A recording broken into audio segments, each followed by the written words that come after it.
Now it's the chemistry and who plays hard and plays hard together. The D from the wings. They've kicked up the defense a notch.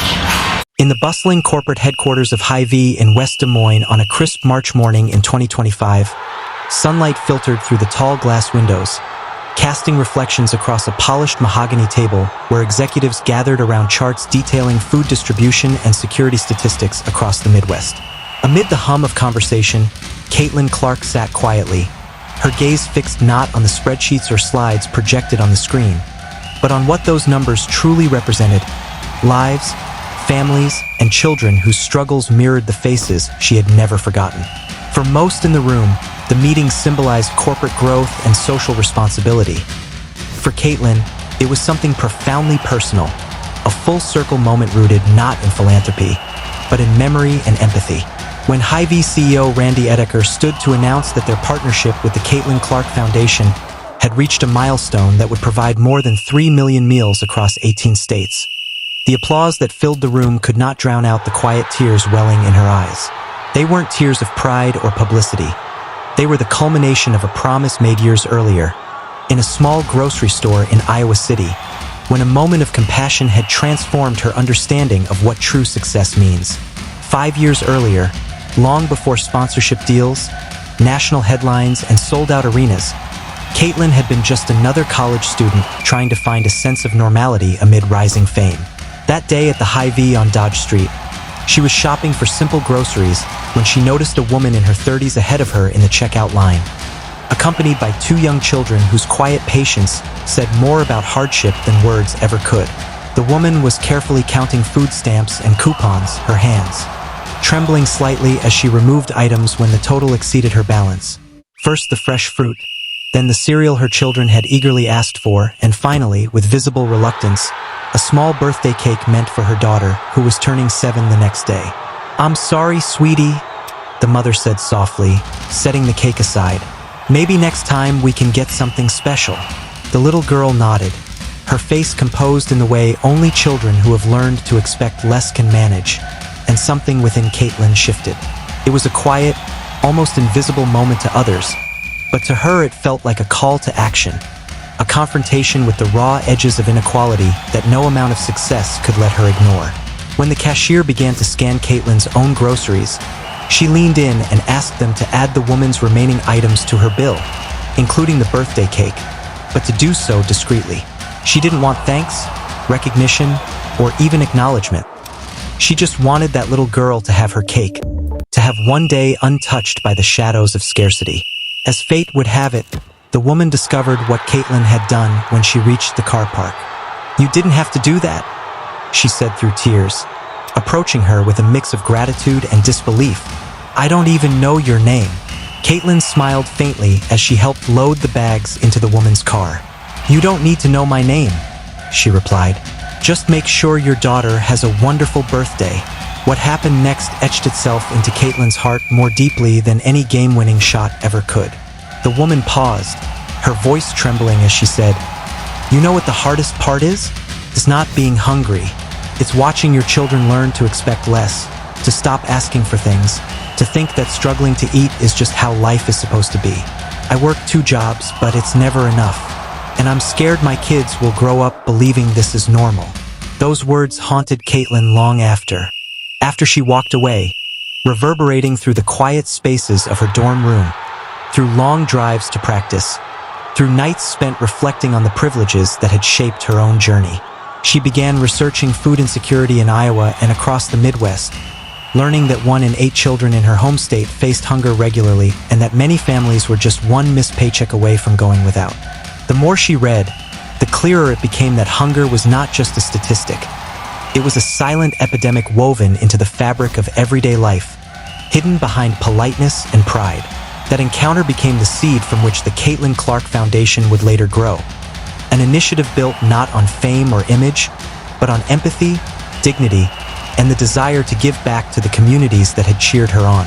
Years later, when Hy-Vee approached her about a potential partnership, she didn't see it as a marketing opportunity, but as a chance to institutionalize compassion, to transform individual kindness into collective action.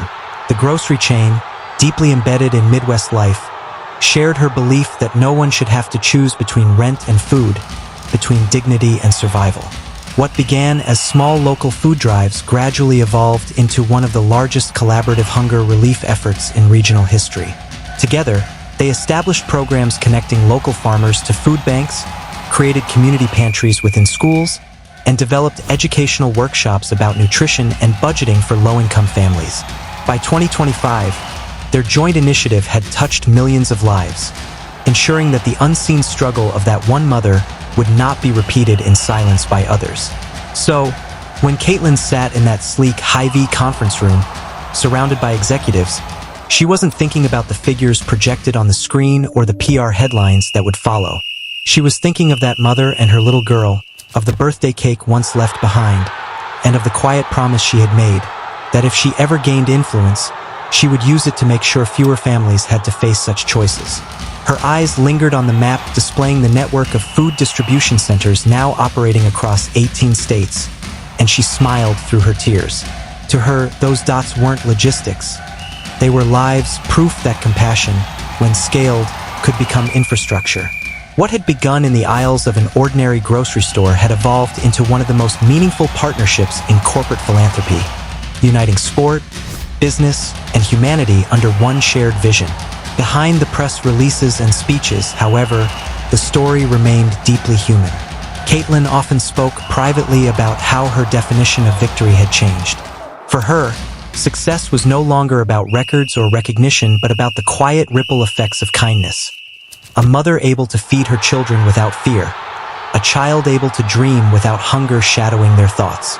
In interviews, she would later reflect, "Basketball gave me a platform, but empathy gave me purpose."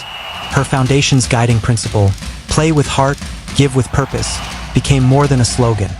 It was a philosophy that resonated with countless fans and young athletes who began to see service not as charity, but as shared humanity. In that sense, the partnership between Caitlin Clark and Hy-Vee was not merely a collaboration. It was a testament to how compassion can evolve into policy, how one act of goodness can reshape corporate priorities, and how fame, when grounded in empathy, can transcend personal achievement to become communal strength. On that March morning, as the executives applauded and reporters prepared their headlines, Caitlin knew something most wouldn't grasp. That the true legacy of success is not the applause that follows achievement, but the silence it fills in others' lives. The quiet relief of a parent who no longer has to choose between feeding their child and paying the bills. It is in that silence, she realized, where real victory lives. 7 points in Wintrust tonight. Kia Nurse again feeding Angel Reese. The miss. She'll try to put it back. Feeds Cardoso. What nobody knew was that long before cameras and press releases, long before her name became synonymous with excellence and leadership, Caitlin Clark had been quietly supporting local food banks and community pantries throughout her college years. Not through a foundation, which did not yet exist, but through her own personal time, effort, and modest donations. She would appear at food distribution drives in a baseball cap and old jumper, blending into the crowd, her hands dusty from packing boxes and loading groceries into car boots for families who never realized that the young woman beside them was one of the most celebrated athletes in the country. For Caitlin, this wasn't about recognition or image. It was about staying connected to the people whose struggles had first opened her eyes to the realities of hunger in America. That connection deepened one off-season during her rookie year in the WNBA when she returned home to Iowa and, by habit, found herself back in the same Hy-Vee store on Dodge Street in Iowa City. The very place where, years earlier, she had witnessed a mother forced to put back a birthday cake for her daughter because she could not afford it. This time, something new caught her attention. A small sign near the checkout asking customers if they would like to round up their purchases to support local food banks. She lingered for a moment, watching people pay. Some rounded up without thinking, others declined politely, distracted by their own concerns. When she asked the store manager how much such programs typically raised, the reply was humble yet honest. "It varies, but every little bit helps. We're always looking for ways to do more. It's just hard to get people to see how much of a difference small gestures can make." Those simple words lit a spark in Caitlin's mind, and by the time she left the store, an idea had begun forming. One that would later evolve into one of the most influential athlete-corporate partnerships in American When she eventually met with Hy-Vee executives, Caitlin didn't come with a pitch about sponsorship or brand endorsements. She came with a proposal built on empathy and social responsibility. "I don't want this to be about me," she told CEO Randy Edeker during their first conversation. "I want this to be about families, about the children who are learning to expect less, and the parents who are doing everything they can just to make ends meet.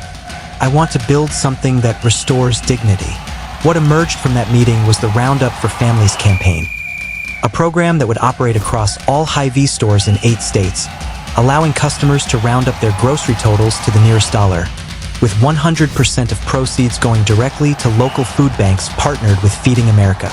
But unlike most celebrity-backed initiatives, Caitlin refused to remain a distant figurehead. She insisted on visiting distribution centers, meeting the volunteers, speaking with families, and truly listening to their stories. She shared those stories through carefully crafted public messages, highlighting the human side of hunger while respecting the privacy of those she met.